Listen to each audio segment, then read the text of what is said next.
This is Module 2, Special Education Interviews for Special Education for School Leaders by Stephanie Lane. I'd like to start off by introducing you to my interviewees. First off is Sheila Hageman. She was a principal for 10 years and is back in the classroom as a 7th and 8th grade math teacher, so she could be home for her son's high school football games. On the far right is Liz Reynolds in kind of the black shirt. She is a SPED teacher in the Blue Valley School District. In the far left is Jody Demo. She worked consecutively as Liz Reynolds' para for 5 years until last year when she retired. Throughout my whole presentation, you'll see that Sheila is in red, Liz is in green, and Jody is in black. Starting off with child fine procedures. Sheila spoke about public awareness in regards to proximity. Because her school is a neighborhood school, she felt like the parents in the community could understand what needed to be shared via banners outside of the school, newsletters, or emails. These were in regards of wellness checks, first days of school, enrollment, screening processes for Head Start, or for programs like Count Your Kid In. Count Your Kid In is a preschool clinic offered by the Kansas Department of Education to screen in areas of walking, talking, seeing, hearing, and learning. Because both Liz and Jody worked at the same school in the same district, they shared similar answers. They touched on the child fine procedures in early childhood for their specific school and district. They host a monthly screening at Blue Valley's Early Childhood Campus. This is where parents can take their children if they are concerned with any delays. Also, doctors can recommend that children get screened by the school district to have them start services such as OT, PT, speech, etc. as soon as possible. Jody was in agreement with Liz and said the following: as far as when the child is older, it really is up to the general education teachers to bring up their concerns to the problem-solving team at each school. This team can then try to implement some interventions before they evaluate for special education. Moving on, challenging part of the role. Sheila found that the most challenging part of her role was keeping up with the changing laws and regulations regarding special education and the rights of staff, students, and parents. She shared that with the changing laws comes additional paperwork and training. Another area that she found was challenging was holding general education teachers accountable in special education settings. She found that while it was very few teachers, there were some teachers who felt they did not need to follow IEPs explicitly or make modifications or adaptations at all. For Liz, one of the most difficult things was managing paraeducators. This was something that was not taught to her in school, and she felt it was really difficult to her. The majority of the paras had been at the school much longer than she had and were a little bit older than her, so it was hard to gain their trust and give them corrective feedback when she felt things needed to be done in a different way. For Jody, the most challenging part of her role was to make sure she met the different needs of the different kids she saw and refreshed her brain and attitude as she moved from room to room and kiddo to kiddo with her schedule. Some kids she felt needed behavior support, while others needed educational support, and she wanted to be helping each kiddo correctly. Slide number 3, rewarding part of their role. Sheila felt that she was fortunate enough to come into education at a time when the state of Kansas provided training on the Student Intervention Team, or SIT. The principal and SPED teacher, nurse, counselor put together a cohesive team with a general education teacher and/or the para if applicable. The team would talk about student concerns and then bring the parents in and the student if they were old enough. It was a powerful time that celebrated the students' successes while addressing the students' needs as well. Because this group met weekly, Sheila felt that the relationships she created in her building were strengthened by staff collaboration. For Liz, she said there are many, many rewards for her job. Some of her favorite is when a child is dismissed from an IEP. She's been able to do this with about 5 students, and it's just such a great feeling. She said watching them succeed in the general education classroom is the best feeling in the world. Watching a student find success is something that was difficult for them, and then the pride that they have on their face is purely amazing. Lastly, she recently found out one of her first students is headed to K-State to get a degree in special education because of her, and she felt that was very humbling and quite exciting. Jody felt the change in her schedule and meeting new kids yearly was her favorite part. She could just connect with different kids constantly and new teachers as well. She just enjoyed working with kids and making a difference in their lives. Advice on supervision of staff. Sheila's advice for supervision on staff is centered on training, training, training, and more training. She said you should never hire a person for their position if you have not or are not willing to train them in order to meet the needs of their child. Take the time to educate them and help them be successful. Liz's advice is develop a strong, trusting relationship from the beginning. She always likes to have her paras share their insights and ideas for fixing some problems that they have identified in the classroom.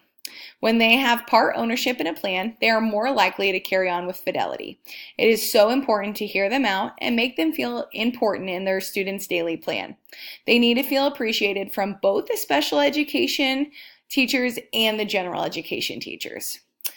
Jody's advice is to trust your paras with information. They are the front lines with the kiddos every single day. Communicate with them and tell the para exactly what you are looking for so you don't set them up to fail. Effectively work with parents of special needs children. In order to effectively work with parents of special needs children, Sheila felt collaboration was key. It is the role of the principal, the SPED teacher, the general education teacher, and the para to make the parents feel a part of the team. Making sure they have a voice and are heard are very important too. They too have a perspective that needs to be understood in the process. Sheila says no decision is made without parent feedback and input. For Liz, communication is the biggest part of a successful relationship. She stated, I make sure to reach out to my parents each year on the first day to ensure they know they can call me with any questions or concerns at any time. I think that's really powerful. She's had some difficult situations with parents this year already and last year and has found that inviting them in for a meeting and working things out face to face is the best. She also feels it's imperative to make sure the parents know that their child's best interest is her number one priority and that she always will love them and take care of them as if they're her own. Jody said this was not really a part of her job until or unless she was walking a kiddo in the car line and taking them back and the parents asked for a quick summary of the day. Otherwise, she wasn't really involved in the process of speaking with parents. Effectively working with a general education teacher. Sheila felt that in order to effectively have general education teachers work well with the administrator and the special education teacher and the students, she needed to implement time for the general education and the special education teachers to work together. When this happens, their knowledge is being shared in content areas and allowing the special education teacher to provide academic support where needed. The general education teacher can give perspective of what they see in their classroom, what the child needs, and how the teacher teaches in the classroom, creating co-teaching opportunities for the general education teacher to see what a modeled lesson looks like for a student to be successful. Liz felt that to effectively work with the general education teacher, she needed to develop a relationship with them. She felt like she is here to support them and collaborate with them and to help the student. She likes to remind general education teachers that students with special needs is their first and hers second. I thought that was a really powerful line. The general education teacher's first gets the student and hers second. They belong in the general education classroom first. She will work with the general education teacher to support that student in the environment developed by the general education teacher. Also, communication is key. Always check in with the teacher and ask how you can help them. Make sure to follow through with anything you tell the general education teacher that you will do for them. Jody felt she worked really well with general education teachers. As a teacher who was fortunate enough to work with Jody, I can tell you she is phenomenal. She's anticipatory, always knows what I need, what the student needs, and how to jump in and help. She makes relationships with the general education teachers and asks them for their expectations up front while she is in the room. Advice for a first-year administrator. Sheila's advice for a first-year administrator is to work hand in hand with a special education teacher. Validate them, their work, their knowledge on the current laws, relationships with students, and community. If they are not staying current on their learning and laws, expose them to classes or education that assists them. Work with the special education teachers to convey to the staff the importance of following IEPs legally. There may be moments you feel incompetent as a first-year administrator in areas you've never worked in, but be confident in your past knowledge and what you bring to the table. Sheila says everyone has unique perspectives, and be humble knowing that you do not know everything. Have all staff members trained and ready to accommodate whatever needs are present in your building. For instance, if a student needs restrained, then all members in the building who could possibly interact with that child should be MANT trained. Liz's advice is to get to know your staff and the climate of the building before anything else. Don't walk in and make too many changes before developing a trusting relationship with staff members. Ask questions and listen to your staff. Make each individual feel special and reassure them that each person's role is critical and crucial in making the building a successful environment for students. Jody felt that if administrators who were new shadowed paras to better understand what they do day in and day out, that would be helpful. Description of the role of the special education teacher and the principal. Sheila felt that the building principal has to protect the time of the SPED teacher. General education teachers and parents don't always realize the time it takes to write and create IEPs.